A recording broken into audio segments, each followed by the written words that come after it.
திருப்பத்தூர் மாவட்டம் மண்டலவாடியில் நடைபெறும் அரசு விழாவில் முதலமைச்சர் மு.க.ஸ்டாலின் உரையாற்றுகிறார். அந்த காட்சிகளை நேரலையில் பார்ப்போம். இத்தனை சிறப்புகளுக்கும் பெயர் போன மாவட்டம் தான் இந்த திருப்பத்தூர் மாவட்டம். இத்தகைய சிறப்புக்குரிய மாவட்டத்தில் உங்களுடைய அன்பை நான் ஏற்றுக்கொண்டு இந்த சிறப்பான நிகழ்ச்சிகளை பங்கெடுப்பதில் நான் மிகுந்த மகிழ்ச்சி அடைகிறேன். தோல் தொழிற்சாலைகளின் ஏற்றுமதி மூலமாக வருவாயும் ஈட்டி வேலை வாய்ப்பு அளிக்கக்கூடிய இந்த திருப்பத்தூர் மாவட்டத்தில் நலத்திட்ட உதவிகளை வழங்கி நிறைவேற்ற பணிகளை திறந்து வச்சு புதிய பணிகளுக்கான அடிக்கல் நாட்டு விழாவாக ஒரு மாபெரும் விழாவாக இது நடந்து கொண்டிருக்கிறது. நேற்று காட்பாடிக்கு ரயிலில் வந்து இறங்கினதிலிருந்து மக்களோட அதாவது உங்களோட வரவேற்பில் மனம் நிறைஞ்சிருக்கேன். நம்முடைய மூத்த அமைச்சர் அண்ணன் துரைமுருகன் அவர்கள் இந்த ஒருங்கிணைந்த வேலூர் மாவட்டத்துடைய தலைகர்த்தர்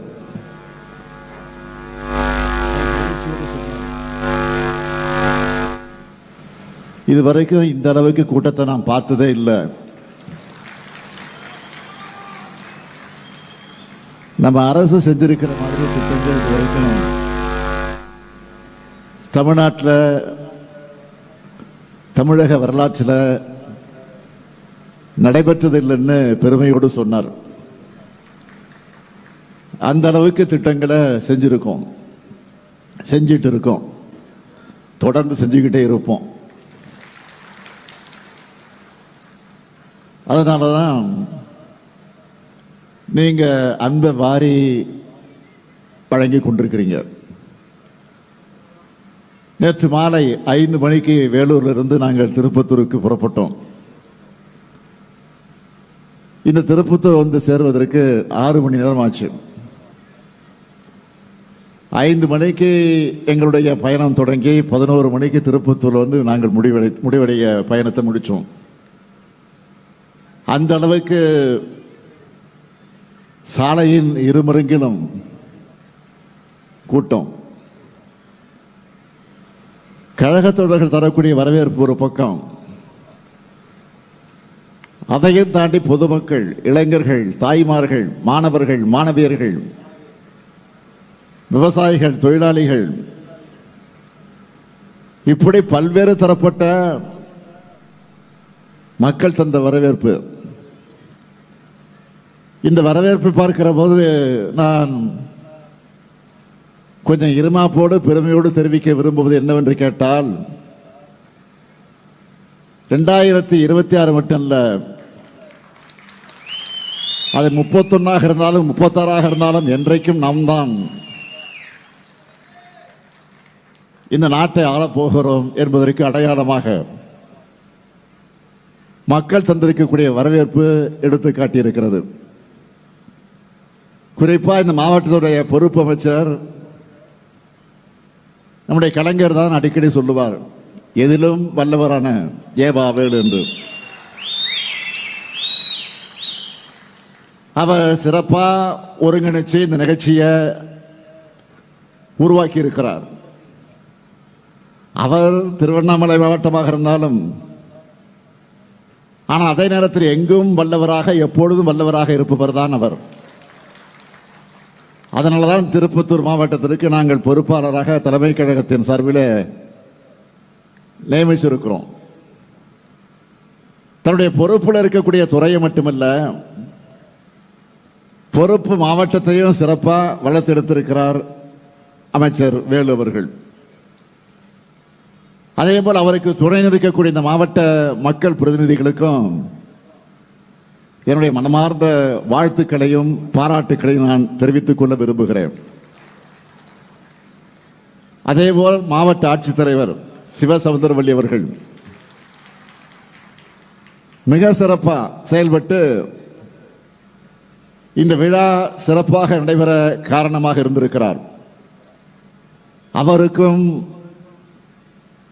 அவருக்கு துணை நிற்கக்கூடிய மாவட்டத்தை சார்ந்திருக்கக்கூடிய அரசு அலுவலர்களுக்கு என்னுடைய நெஞ்சார்ந்த பாராட்டுக்களையும் வாழ்த்துக்களையும் நான் தெரிவிக்க விரும்புகிறேன். இன்று நாம் பெருமையோடும் மகிழ்ச்சியோடும் இந்த விழாவில் பங்கேற்றிருக்கிறோம் என்று சொன்னால், தமிழ்நாட்டின் நலன் மேல அக்கறை இல்லாத கடந்த கால ஆட்சியாளர்களால் சீரடைஞ்ச தமிழ்நாட்டோட வளர்ச்சியை நம்ம திராவிட மாடல் அரசு இந்த 4 ஆண்டுகளை மீட்டெடுத்து வரலாறு காணாத வளர்ச்சிக்கு நாம் கொண்டு சென்றிருக்கிறோம். இதை நான் தமிழ்நாட்டுடைய முதலமைச்சராக சொல்லுகிறேன் என்று நீங்கள் கருத வேண்டிய அவசியம் இல்லை. தமிழ்நாட்டுக்கு ஓரவஞ்சனை செய்கிற ஒன்றிய அரசால கூட நம்முடைய வளர்ச்சியை மறைக்க முடியல. அதனாலதான் ஒன்றிய அரசு தமிழ்நாடு 9.69 விழுக்காடு வளர்ச்சியோட இந்தியாவோட மற்ற மாநிலங்களை விட பொருளாதார வளர்ச்சியில புதிய உச்சத்தை அடைஞ்சிருக்கிறதா சொல்லியிருக்கு. இந்தியாவோட ஜிடிபியில நம்முடைய பங்கு எவ்வளவு தெரியுமா? 9.21 விழுக்காடு. அதாவது நாட்டோட வளர்ச்சியில 110 விழுக்காடு நாம 10 விழுக்காடு கிட்ட நாம இருக்கிறோம். அது மட்டுமல்ல, சமூக முன்னேற்ற குறியீடுகளில் நாம் தான் முதலிடத்தில் இருக்கிறோம். உயர்கல்வி சேர்க்கை விகிதத்தில் முதலிடம் தமிழ்நாடு. வறுமை இல்லாத நிலையை உருவாக்குவதில் 2வது இடம் நாம இருக்கிறோம். நீடித்த வளர்ச்சி குறியீட்டிலையும் மருத்துவ குறியீட்டிலையும் 3வது இடம். பணவீக்கம் குறைந்த மாநிலம். நாட்டிலேயே அதிக தொழில் மயமாக்கப்பட்டிருக்கக்கூடிய நகரமயமாக்கப்பட்டிருக்கக்கூடிய மாநிலமா நம்ம தமிழ்நாடு வளர்ந்து வந்து கொண்டிருக்கிறது. வேளாண் துறை மூலமா பாசனை பரப்பும் வேளாண் உற்பத்தியும் அதிகமாகி இருக்கு. தொழிலாளர்கள் அதிகரிச்சிருக்காங்க. தேசிய சராசரியை விட தமிழ்நாட்டில் தனிநபர் வருமானம் வளர்ச்சி பல ஆண்டுகளா அதிகமாக இருக்கு. இந்த வளர்ச்சிக்கு அடிப்படை காரணம் தலைநகரான சென்னையை சுத்தி மட்டும் வளர்ச்சி செய்யப்படாம தமிழ்நாட்டோட அத்தனை பகுதிகளுக்கும் தொழில் வளர்ச்சி செய்யணுங்கிற செயல்படக்கூடிய எண்ணம் தான் அதற்கு காரணமாக அமைந்திருக்கிறது. எல்லாருக்கும் எல்லாம், எல்லா மாவட்டங்களுக்கும் எல்லாம் என்கிற வகையில் தொழில் நிறுவனங்களை உருவாக்கி வேலை வாய்ப்புகளை வழங்குகிறோம். இதனால்தான் நகர பகுதிகள் மாதிரியே கிராம பகுதிகளும் வளருது. நான் கோட்டையில இருந்து கொண்டு மட்டும் பணிகளை செய்யல, தொடர்ந்து மாவட்டங்களுக்கு சுற்றுப்பயணம் மேற்கொண்டு வருகிறேன். குறைஞ்சது ஒரு மாசத்துக்கு 3 மாவட்டங்களுக்கு போகிறேன். இந்த மாசத்தில் மட்டும் சேலம் மாவட்டம், தஞ்சாவூர் மாவட்டம், அடுத்து இப்போ திருப்பத்தூருக்கு வந்திருக்கிறேன். நம்ம திருப்பத்தூருக்கு திராவிட மாடல் ஆட்சியில் செய்யப்பட்டிருக்கக்கூடிய திட்டங்களை பட்டியலிட்டு சொல்லணும்னா சுருக்கமாக சொல்றேன், தலைப்புச் செய்திகளாக சொல்றேன். 182 கோடி ரூபாய் மதிப்பீட்டில் திருப்பத்தூர்ல குடிநீர் திட்டம் செயல்பாட்டுக்கு வந்திருக்கு.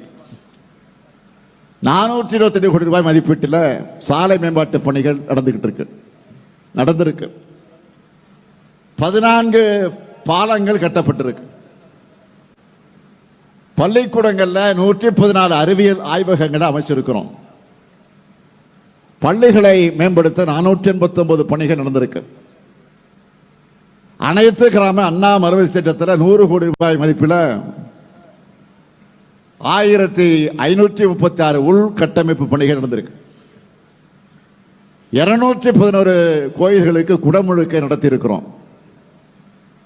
அது மட்டுமல்ல, தொடர்ச்சியா முக்கியமா நாற்றாம்பள்ளி வட்டத்தில் 125 ஏக்கர் பரப்பளவில் 250 கோடி ரூபாய் மதிப்பீட்டில் 2500 வேலை வாய்ப்புகளை வழங்கக்கூடிய தோல் அல்லாத காலனி உற்பத்தி பூங்கா அமைக்கப்பட இருக்கு. திருப்பத்தூர், வாணியம்பாடி மற்றும் ஆம்பூர்ல பணிபுரியக்கூடிய பெண்களுக்கான விடுதிகள் அமையவிருக்கு. 15 கோடி ரூபாய் மதிப்பீட்டில் விளையாட்டு வளாகம் அமைக்கிற பணிகள் நடந்து கொண்டிருக்கிறது. ஏலகிரி மலையில் 15 கோடி ரூபாய் மதிப்பீட்டில் சுற்றுச்சாலை மேம்படுத்தப்பட இருக்கு. ஏலகிரி சுற்றுலா வசதிக்காக 10 கோடி ரூபாய் ஒதுக்கப்பட்டிருப்பதோடு ஒன்றிய சாலைகள் மாவட்ட சாலைகளாக தரம் உயர்த்தப்பட இருக்கு. இப்படி ஏராளமான பணிகளும் திட்டங்களும் நம்ம திருப்பத்தூருக்கு செய்யப்பட இருக்கு, செஞ்சுக்கிட்டு இருக்கிறோம். அது மட்டுமல்ல, திராவிட மாடல் அரசுடைய முத்துரை திட்டங்கள்னு பல இருக்கு. அதில் இந்த திருப்பத்தூர் மாவட்டத்தில் மட்டும் பயனடைவங்க விவரத்தை தலைப்புச் செய்தியா சொல்றேன்.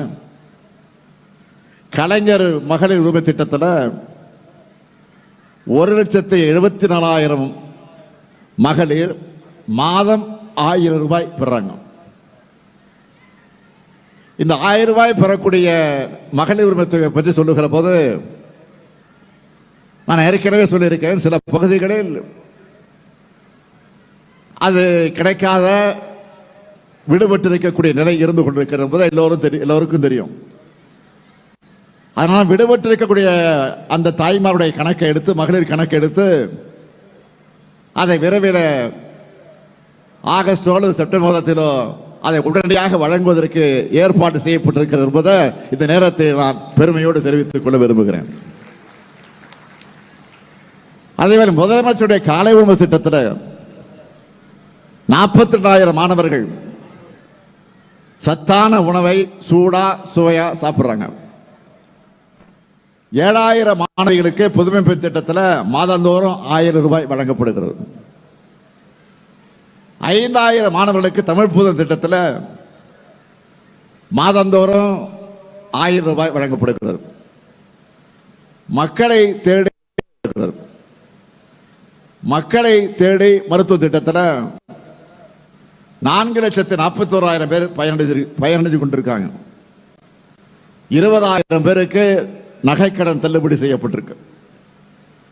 கலைஞரின் அனைத்து கிராம ஒருங்கிணைந்த வளர்ச்சி திட்டத்தின் கீழ் 94,000 விவசாயிகள் பயனடைந்திருக்காங்க. 3,45,000 பெண்களுக்கு சுயஉதவி குழு கடனாக 1,754 கோடி ரூபாய் தரப்பட்டிருக்கு. 7,000 பேருக்கு வீடு தரப்பட்டுள்ளது. 1,041 குழந்தைகளுக்கு பெண் குழந்தைகள் பாதுகாப்பு திட்ட நிதி வழங்கப்பட்டிருக்கு. 30,000 கர்ப்பிணி பெண்களுக்கு நிதி உதவி வழங்கப்பட்டிருக்கு. 1,036 குழந்தைகளுக்கு ஊட்டச்சத்து வழங்கப்பட்டிருக்கு. 41,000 மாணவ மாணவியருக்கு சைக்கிள் வழங்கப்பட்டிருக்கு. 2,000 மாற்றுத்திறனாளிகளுக்கு தேவையான கருவிகள் வழங்கப்பட்டிருக்கு.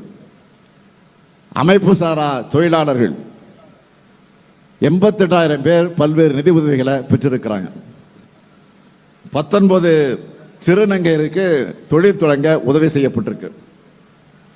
18,000 பழங்குடியினருக்கு எஸ்டி சான்றிதழ் தரப்பட்டிருக்கு. அம்பேத்கர் தொழில் முன்னோடிகள் திட்டத்தில் 56 பேருக்கு மானியத்துடன் கடன் உதவி தரப்பட்டிருக்கு. இந்த மாவட்டத்தில் மட்டும் 27,000 பேருக்கு வீட்டுமனை பட்டா வழங்கப்பட்டிருக்கு. இந்த நேரத்தில் நான் பெருமையா ஒரு செய்தியை சொல்றேன். 5 மாதங்களுக்குள்ள தமிழ்நாடு முழுக்க இலக்கையும் தாண்டி டிசம்பர் 24 இப்போ வரைக்கும் மொத்தம் எவ்வளவு கொடுத்திருக்கோம் தெரியுமா? இது வரைக்கும் 6,91,728 வீட்டுமனை பட்டாக்கள் வழங்கியிருக்கோம். இப்படி ஒவ்வொருத்தருக்கும் பார்த்து பார்த்து திட்டங்களை செஞ்சு தந்துகிட்டு இருக்கிறோம். இன்று காலையில கூட திருப்பத்தூருக்கு என்னென்ன தேவைகள் இருக்குன்னு கேட்டேன். கேட்டுட்டு அறிவிப்பு செய்யாம இருக்க முடியுமா? அதனாலதான் இந்த மாவட்டத்துக்கான 5 அறிவிப்புகளை இப்போ வெளியிட போறோம். முதலாவது அறிவிப்பு, ஆலங்காயம் ஊராட்சி ஒன்றியத்தில் இருக்கக்கூடிய நெக்னாமலை பகுதியிலே வாழக்கூடிய குழந்தைகளுக்கு பள்ளிக்கு செல்லவும், பொதுமக்கள் மருத்துவ வசதிகள் பெறவும், வேளாண் விற்பனை பொருட்களை விற்பனை செய்யவும் 30 கோடி ரூபாய் செலவில் 7 கிலோமீட்டர் நீளமுள்ள சாலை அமைக்கப்படும். இரண்டாவது அறிவிப்பு, குமாரமங்கலம் பகுதி மக்களுக்கு சீரான மின் விநியோகத்தை உறுதி செய்கிற வகையில் அந்த பகுதியில் 6 கோடி ரூபாய் செலவில் புதிய துணை மின் நிலையம் அமைக்கப்படும். மூணாவது அறிவிப்பு, நல்லகுண்டா பகுதியில் ஏற்கனவே அறிவிக்கப்பட்டுள்ள தோல் அல்லாத காலணி உற்பத்தி பூங்காவை ஒட்டி 5000 பேருக்கு வேலை வாய்ப்புகள் வழங்குகிற வகையில் 250 ஏக்கர் பரப்பளவில் 200 கோடி ரூபாய் செலவில் புதிய சிப்காட் தொழிற்பூங்கா அமைக்கப்படும். நான்காவது அறிவிப்பு, திருப்பத்தூர் நகரத்தோட மைய பகுதியில் பழைய பேருந்து நிலையம் அமைந்திருக்கக்கூடிய இடத்துல 18 கோடி ரூபாய் செலவில் அடுக்குமாடி வணிக வளாகம் அமைக்கப்படும். ஐந்தாவது அறிவிப்பு, ஆம்பூர் நகர மக்கள் பயன்பெறக்கூடிய வகையில் 1 கோடி ரூபாய் செலவில் புதிய நூலக கட்டடம் கட்டப்படும். நாம அறிவிப்புகளை மட்டும் பண்றதில்லை, அவற்றை விரைந்து செயல்படுத்தி அதையும் ஆய்வு செஞ்சுட்டு இருக்கிறோம், தொடர்ந்து ஆய்வு செஞ்சுட்டு இருக்கிறோம். நேற்று நான் திருப்பத்தூர் வரக்கூடிய வழியில் பூதலூர் ஊராட்சியில் இருக்கக்கூடிய கலைஞர் கனவு இல்லத்தை போய் பார்வையிட்டேன். அங்கே குடியிருந்த ஒரு தாய், அவரை போய் நான் சந்திச்சேன், வீட்டுக்குள்ள போய் சந்திச்சேன். அவங்க அடைந்த மகிழ்ச்சிக்கு அளவே இல்லை. அவங்க மகிழ்ச்சி தான் என்னுடைய மகிழ்ச்சி. முத்தமிழர் கலைஞருடைய முக்கியமான கனவுகளை ஒன்று குடிசையில்லா தமிழ்நாடு. அந்த கனவை நனவாக்குற வகையில் கலைஞர் பெயரால கனவியல் திட்டத்தில் வர 2030ஆம் ஆண்டுக்குள்ள தமிழ்நாட்டின் ஊரக பகுதிகளில் 6 ஆண்டுகளில் 8 லட்சம் கான்கிரீட் வீடுகளை கட்டித்தர போறோம். ஒரு வீட்டுக்கு 3 லட்சம் ரூபாய் தரோம். கடந்த 2 ஆண்டுல மட்டும் 2 லட்சம் வீடுகள் கட்ட 7000 கோடி ரூபாய் ஒதுக்கீடு செஞ்சோம். அதுல 90000 வீடுகள் கட்டி முடிச்சிட்டோம். மீதமுள்ள வீடுகள் அந்த பணி விரைந்து நடந்து கொண்டிருக்கிறது. இதை நான் தொடர்ந்து ஃபாலோ பண்ணிக்கிட்டே இருக்கேன், கேட்டுக்கிட்டே இருப்பேன். இதே போல ஒன்றிய அரசு வீடு கட்டுகிற திட்டமும் இருக்கு. அது ஒரு திட்டம் வச்சிருக்கிறாங்க. யாருடைய பேர்ல? பிரதம மந்திரி ஊரக குடியிருப்பு திட்டம் அதுக்கு பேரு. ஒரு வீடு கட்டுவதற்கு 1,20,000 நிர்ணயிச்சாங்க. இதில் 60 விழுக்காடு நிதியை ஒன்றிய அரசும் 40 விழுக்காடு நிதியை மாநில அரசும் தரணும்.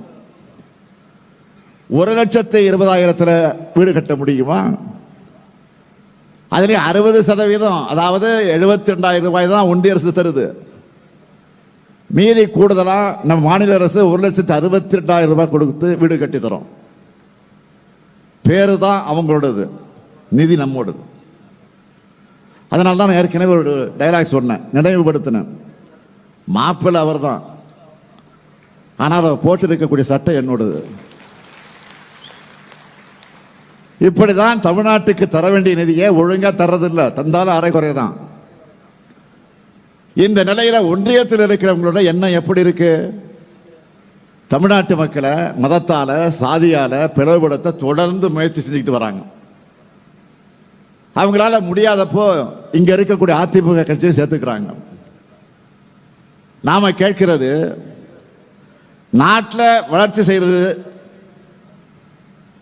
சரி, இது நாட்டில் இருக்கக்கூடிய வளர்ச்சி சரியுதுன்னு, மக்களுடைய வாழ்வாதாரம் பாதிக்கப்படுதுன்னு, வேலை வாய்ப்பு இல்லைன்னு சொன்னா,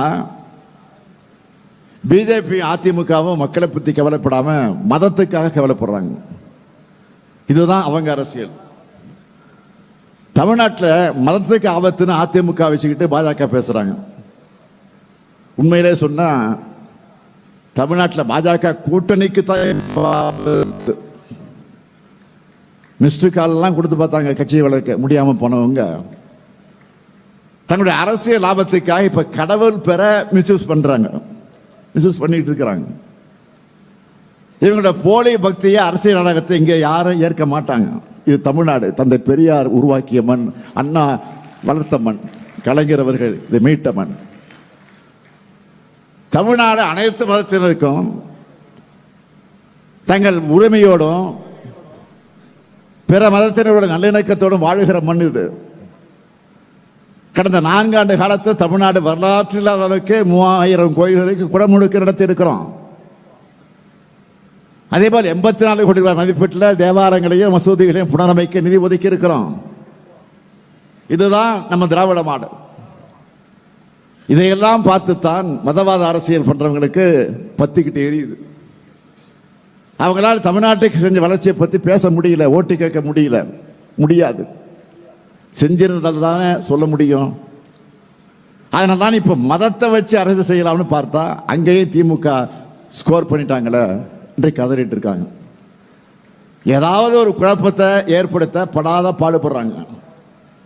அவங்களுக்கு நான் சொல்லிக் கொள்வது, மீண்டும் சொல்லுகிறேன், இந்த மண் தந்தை பெரியார் பண்படுத்தி இருக்கக்கூடிய மண், பேரறிஞர் அண்ணாவால் மேன்மைப்படுத்தப்பட்டிருக்கக்கூடிய மண், தலைவர் கலைஞர் அவர்களால் வளர்க்கப்பட்டிருக்கக்கூடிய மண். இப்படிப்பட்ட தலைவர்களை நீங்க கொச்சைப்படுத்தி வீடியோ போடுறீங்க. அதை கைகட்டி வேடிக்கை பார்க்குது யாரு? அண்ணா பேர்ல கட்சி நடத்துகிற கூட்டம். அண்ணா பேரையே அவங்க அடமானம் வச்சுட்டாங்க. இன்னைக்கு கட்சியை அடமானம் வைக்கிறவங்க நாளைக்கு தமிழ்நாட்டை அடமானம் வைக்க நாம அனுமதிக்க கூடாது. தமிழ்நாடு தன்மானம் உள்ள தமிழ்நாட்டு மக்களும் இந்த மண்ணுக்கு எதிராக பின்னப்படுகிற சதி வேலைகளோட நோக்கத்தை புரிஞ்சு தமிழினத்துக்கும் எதிரானவங்களுக்கும் எதிரிகளுக்கும் துணை போகும் துரோகிகளுக்கும் ஒரு சேர பாட புகட்டணும். உங்களுக்கு அரணாக என்றைக்கும் இருக்கக்கூடிய திராவிட முன்னேற்ற கழகம், இந்த முத்துவேல், கருணாநிதி, ஸ்டாலின் எப்பொழுதும் இருப்போம். அதேபோல் நீங்களும் என்றைக்கும் எங்களுக்கு துணையாக இருக்கணும் என்று கேட்டு விடைபெறுகிறேன். பிளே ஸ்டோர் மற்றும் ஆப் ஸ்டோரில் இருந்து பாலிமர் செயலியை QR கோடு மூலம் பதிவிறக்கம் செய்யுங்கள். செய்திகளை உடனுக்குடன் பெறுங்கள்.